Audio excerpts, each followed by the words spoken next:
Hong Kong changes law, forcing owners to give up pets believed to have COVID-19.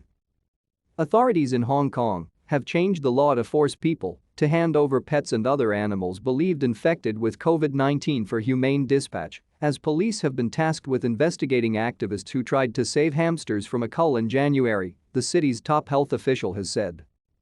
The government recently introduced amendments including clear provisions requiring the owner of an article, including an animal, to surrender the article upon a health officer's direction, the city's Secretary for Food and Health Sophia Chan said in a written response to a lawmaker's question. The new rules took effect from March 31, 2022, and anyone failing to comply with an order to hand over their pets for humane dispatch could face a fine of up to $10,000 and 6 months imprisonment, she said. To stay up to date with latest top stories, make sure to subscribe to this YouTube channel by clicking the button above this video. Chan said existing quarantine law aims to regulate matters relating to quarantine and the prevention of disease among animals and birds, etc., but doesn't specifically cover COVID-19.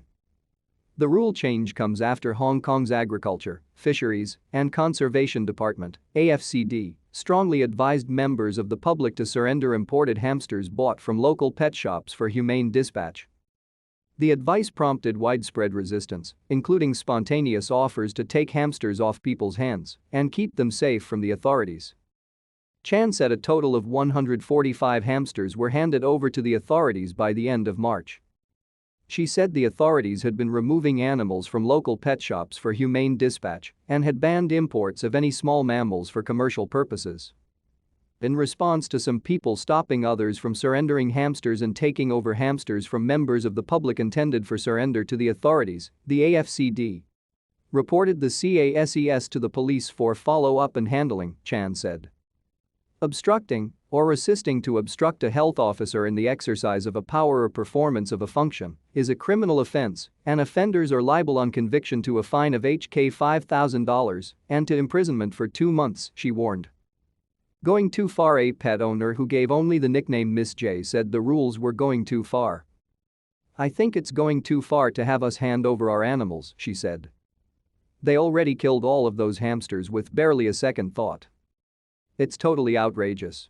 They say that the articles will be destroyed, which means they are treating animals as inanimate objects," Miss J said. Miss J, who has a Shiba Inu and a Dachshund she regards as family, said she had only been walking her dogs outside once or twice a week to minimize the risk of catching COVID-19, but wasn't sure if that was now possible. "We have done everything we could, and they have just backed us into a corner," she said. A pet owner who gave only the nickname A Ting said she wouldn't hand over her 2 rescued stray cats if her life depended on it. "This is unreasonable. You wouldn't give up your own children," she said. "People who have pets treat them as members of the family and won't give them up just because they're sick. Quite frankly, the government has brought in so many restrictions to prevent the spread of COVID-19, but have they worked?" A Ting said. "If they come to my home for my 2 cats, it'll be over my dead body," she said. Meanwhile, on the democratic island of Taiwan, owners of dogs, cats or mink have been told to isolate their pets at home if they test positive for COVID-19. Pets belonging to people sick with COVID-19 should be cared for by friends or relatives or handed over to disease control authorities for boarding until the person has recovered.